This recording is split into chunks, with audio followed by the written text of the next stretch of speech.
Tonight on KVR News, find out what UT is doing to reinforce safety on campus. See why Metro Rail is implementing a cash-only kiosk. And we take a look at how UT is addressing gender inequity amongst professors. You're watching KVR News, your leader for live, local UT coverage.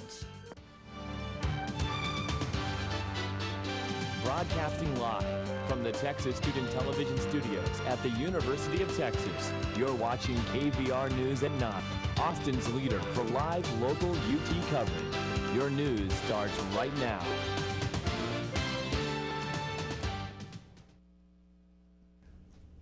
Good evening and welcome back to KVR News for Monday, April 25th. I'm Cinnamon Cornell. And I'm Chelsea Moreno. Thanks for joining us. The Austin City Council has approved the funding of approximately $1.2 million over the next 18 months to test rape kits.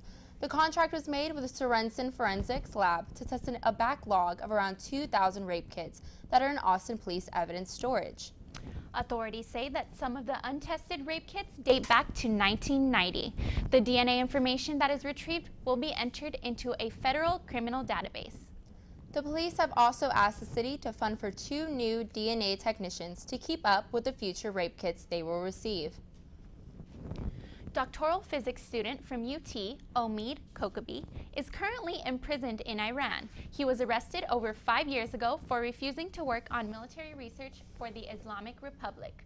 Kokabi was refused medical treatment for his kidney illnesses and has been diagnosed with cancer. UT students will rally at the RLM Bridge this Wednesday, April 27th at 5 p.m. in support for Kokabi. The students hope that the rally will result in a statement from President Fenves.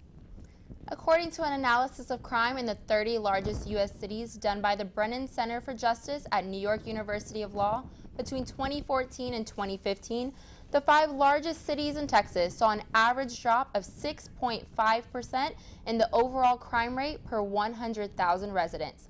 With almost a 10% drop in its crime rate, the city of Austin saw the sharpest decrease in Texas and in the nation. Austin's murder rate also had the largest decline, falling 33%, while the average murder rate of all the other 30 cities included in the study grew. Compared to other cities, the reporter states crime rates remained the same during this time, dropping by only 0.1%. Out of every tragedy comes an opportunity for us to regroup, reassess, but more importantly, highlight a couple of things. Longhorn parents, UTPD, APD, students and faculty gathered to discuss the status of safety on campus. Parents shared their concerns about the homeless population and criminal activity on and around the 40 acres. APD and UTPD discussed their joint efforts to keep students safe. Officers are working diligently to increase police presence and ask students to be their eyes and ears. APD says it is important for students to know that crime is down 33% in terms of violent crime at the University of Texas and the West Campus area. Many universities across America are experiencing gender inequity in the faculty makeup and the average salaries. Following a 2008 report of gender inequity, UT created a committee to tackle this growing issue. Our Sierra Juarez has more on the story. The University of Texas is one of many universities in America that are experiencing equity issues with professors on campus. Out of the top 10 highest paid faculty members on campus, only 1 is a female. I think that for the university to make a big difference and bring female faculty salaries up, I think the legislature would have to do something about it. However, the University Faculty Gender Equity Committee was created in 2014 as the first university-wide effort to address equity issues on campus. We want more female faculty. We want the population of the faculty to reflect the population of the students. You want to be taking classes from people that look like you, that have similar experiences. The committee has been surveying the faculty and going to each specific college with advice on how to deal with its specific gender equity issues. I think it would be great to get salary equity, and I don't think it's just this university. Obviously, it's the entire nation that has an issue with it. Sierra Juarez, KVR News. Professors often require students to purchase digital devices and applications like iClicker or Top Hat to create a more interactive classroom. However, there's a lack of consistency in the digital platforms professors choose to use, leading some to believe this innovative method of teaching has created an unnecessary financial burden. Our Ashley Tao tells us why. Electronic quizzing devices engage students in the classroom. Professors ask questions and students respond instantaneously. Some professors prefer to use iClicker. Others use Reef or Top Hat, which can be downloaded onto a cell phone or laptop. However, professors aren't required to use one device, so students end up purchasing multiple devices like this one over the course of 1 year. Students can pay anywhere from $10 to $95 on electronic quizzing software alone. Most students don't have as much financial flexibility, especially since we're all in college. UT Senate has not passed any legislation on this issue. They hope to address it in the upcoming semester. But the underlying issue is that different classrooms have different needs. There's no guarantee professors would adhere to a standardized device. Yes, they should standardize as long as it's the one I want.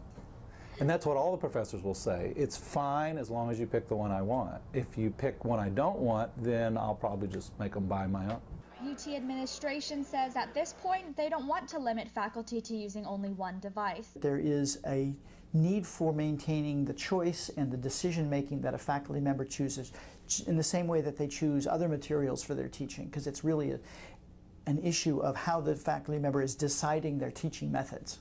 UT administration is conducting a survey to see which electronic quizzing devices are most effective. By 2016, administrators will be able to recommend which devices are best suited to UT students. Ashley Tall, KVR News.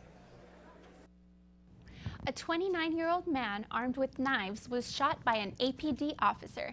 The suspect was standing by his car at a Randall's parking lot holding knives in both hands. He was instructed several times to drop his weapons by the officers on the scene. Instead of complying, the suspect charged at the officer, which led to the officer firing his rifle. In the press conference, APD Chief Art Acevedo described the incident as a suicide by cop. The suspect was pronounced dead after leaving for the hospital. Austin police believe this is the 5th officer involved shooting this year. UT students unite for Sexual Assault Awareness Month. Find out which burger joint is giving out hot meals to the needy. Stay tuned for more KVR News.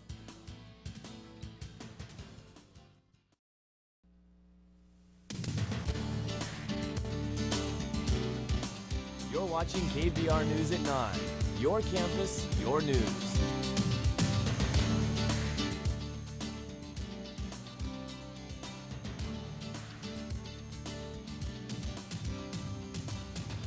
Back to KVR News. Donald J. Trump Elementary and Adolf Hitler School for Friendship and Tolerance are just some of the future name suggestions for Robert E. Lee Elementary in Austin. The school's name was brought into question after the shooting in Charleston, South Carolina. Austin ISD Board decided a renaming was in order and opened recommendations up to the public. But despite these strange suggestions, the board will have the final say in choosing the school's new name. UT organizations came together to inform the public about interpersonal violence. Aliyah Ibrahim tells us how they are addressing the issue of sexual assault. Dozens gathered at UT on Sunday to participate in Steps for Survivors, an event consisting of a walk around campus, guest speakers, and tabling to bring awareness and support victims of domestic and sexual violence. UT organizations such as Voices Against Violence and Orange Jackets came together to raise money for the Survivors Emergency Fund. Event co-directors Alexandra and Leslie said they hope to help the fund to reach its goal. The money can go towards school fees, safety fees such as changing locks, medical fees if they need to get a forensic exam after their assault, legal fees, a lot of things. So it's just available to all survivors that are students in UT, which is awesome. After completing the walk, participants were encouraged to engage by signing a banner and participating in a prize contest. Tables were also set up to allow students the opportunity to speak to organization leaders about sexual violence. Events and groups like Voices Against Violence work not only to help victims, but to also inform the student body. Their main goal is to support survivors of sexual assault and like domestic abuse, and give them kind of a place to come for support. They offer mental services and whatnot. They also offer like things like rape kit testing. Although this was the first Steps for Survivors event, co-directors Alexandra and Leslie say they plan to hold many events like so in the years to come. Ibrahim, KVR News. Earlier this year, states like North Carolina, Mississippi, and South Dakota all fell short of allowing transgender people to use the bathroom of their choice. After a recent trend in anti-transgender proposals in state legislatures, Target has announced their plan of allowing all transgender people to use a bathroom that correlates with their identity. Target says they understand what the legislation could do to their business, employees, and shoppers, so they felt obligated to state their position. In response, the American Family Association is trying to boycott Target, and the company is receiving many hateful comments on social media because of their controversial decision. While most places are going cashless, Capital Metro is going the opposite direction. Metro rail stations are expected to be cash only by the end of the year. According to Cap Metro officials, the change is due to the high cost of an upgrade in software and hardware ticket vending machines to read credit cards. Metro Rail kiosks will take Cap Metro's stored valued cards, and passengers will also be able to pay with a credit card through the Cap Metro app. One local food franchise is going beyond the Call of Duty. Reporter Alex Samuels explores what Hat Creek Burger Company is doing to help the homeless. This restaurant's warm atmosphere extends beyond its doors. Welcome back to Hat Creek. This is Michael. May I help you? Hat Creek Burger Company partners with local organizations for their 100 Most Important Burgers project, which gives food to those in need 6 days a week. I've always had help along the way, and a lot of other people have been fortunate enough to have help along the way. But a lot of the people that we're serving these burgers to, they don't have any family, and so to be able to give them a hot meal in the evenings is something that we definitely pride ourselves in. Hat Creek gets help from volunteers who say the best part of helping out is enjoying each unique experience. We ran into a man who is from Africa, and he said in Africa we didn't have things like this because people just helped their neighbors, and he said I've lived here 10 years and I've never seen anything like this before. Morning volunteers help cut produce and count bags of chips. While the tasks at hand may not be the most fun, they say it's worth it to see the impact that giving has on others. We don't have a lot of extra luxuries, you know. To be able to get something free is always a savings for us. That allows us to take a breath. The project's benefits, however, go both ways. It's an opportunity to get out from under your own shadow. You know, so many times, day in and day out, all I'm worrying about is myself. And so when you think about the impact that, you know, people are having, someone's getting a Hat Creek burger every single evening, that's pretty cool. Hat Creek has donated over 150,000 burgers in the last 5 years to help address the growing need of hunger in Austin. Alex Samuels, KVR News. Well, this weekend we had our typical Texas weather. It was pretty humid and hot out there. Especially today, we really saw the heat just spike up. Oh yeah, there was plenty of sunshine throughout the day to keep us warm, but let's hope the rest of the week isn't too humid and hot. Well, our DaniMatias is live in the studio with more on this week's weather. How's the weather looking like, Danny? Will the heat pick up, or can we expect to see some rain? Well, although we saw a lot of heat this past week and a mix of rain, should you keep your rain boots in a heat or throw them back in your closet? I'll have more on this after the break.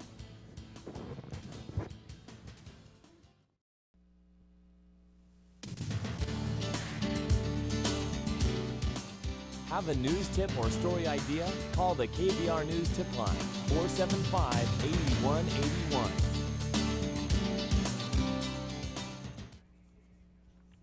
I think we all felt the heat today. We saw a high of 88 and a low of 71. Tomorrow, the high will be 85 with a low of 66, with a chance of showers and thunderstorms, so don't forget your umbrellas on the way to class. Wednesday, we will see clear skies with a high of 88 and a low of 64, so enjoy some time outside before Thursday, where we shift back with a 20% chance of rain and thunderstorms during the afternoon. There will be a high of 87 and a low of 72. The rain will continue Friday and Saturday, so don't hang those rain jackets up just yet. Friday will have a 50% chance of showers during both the day and the night. The high will be 85 and a low of 68. Saturday, the high will be 83 with a low of 64. And Sunday will be mostly sunny with a high of 84 and a low of 79. So thankfully, we will end the weekend with some nice weather. Live in the Weather Center, DaniMatias, KVR News. Thanks, Danny. College Press Box's Brianna Santiago will be in the studio to talk Longhorn sports after the break. Stay tuned.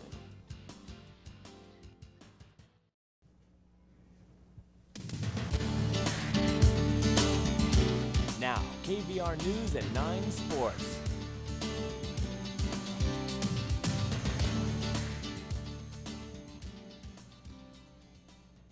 Welcome back to KVR News. I'm College Press Box's Brianna Santiago. Former Texas Longhorn football coach Fred Akers was inducted into the Cotton Bowl Hall of Fame last week. The class of 2016 included Eric Dickerson, Bob Golick, Tony Baselli, Fred Marshall, and Dan Petty. Akers is the third most winningest coach at UT, only trailing Darrell K. Royal and Mac Brown. His success will forever be remembered here at the 40 Acres. The Texas softball team hosted Oklahoma State this past weekend. The Horns were coming off a series loss to Oklahoma and were 2-6 in the Big 12 play. College Press Box's Jonathan Pasalic was at McCombs Field and has more on the story. Whenever Sierra Davis is on the mound, the Texas Longhorns are used to seeing her rack up strikeout after strikeout. Today was a little bit different as the defense was the star of the show. There were several highlight reel-worthy plays made throughout the game, including 2 spectacular diving grabs. Here's second baseman Stephanie Seal on the defense's mentality. Every time we step on defense, our mentality is always get to whatever you can get to, and try and make great plays and make the routine plays, make the great plays, and you come out on top when you do those things. Seal's RBI triple and Hansel's RBI single to make it 4-0 Texas in the bottom of the 4th proved to be the deciding factor in the game, as the Oklahoma State Cowgirls would rally back and score 2 runs in the bottom of the 7th to make it a more interesting game, but in which Texas eventually pulled it out and won 4-2. I'll take the triple any day, can't get greedy, but once it left my bat, I knew it was a great hit, and I knew it was either going to be really close to going out or out, so get around the bases as quickly as possible, and that's exactly what me and the rest of my teammates did. Seo's RBI triple brought in both Reagan Hathaway and Devin Tunning, which provided the Longhorns what they needed to win the game. But on a day that started with defense, it also ended with defense to end any Oklahoma State threat in the 7th inning. I'm Jonathan Polasic, College Press Box. So Texas baseball clinched victory this weekend against top-ranked Texas Tech. So what are some positives that Texas baseball can take from this season? Well, this past weekend, the Longhorns just bounced back after they lost the first game in the series 13-6, and then the bats just woke up. They topped off the weekend with a 17-run performance as they run-rolled Texas Tech in Lubbock. But another positive is that they've won both series against 2 of the best teams in the conference, TCU and Texas Tech, giving them the confidence heading into the Big 12 tournament next month. Well, it's great to hear that Texas baseball is doing great. Well, thanks for joining us, Brianna. And now our Sierra Juarez has the entertainment news. What's going on in the Hollywood world, Sierra? Well, the world lost one of its most iconic music superstars, the one and only Prince. Find out how fans all around the world mourn his death. Also, Queen Bee's new album, Lemonade, causes a bit of stir on social media. And a free HBO trial is offered just in time for Game of Thrones fans. We're going to take a quick break. Stay tuned.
watching KVR News at 9. Your campus, your news.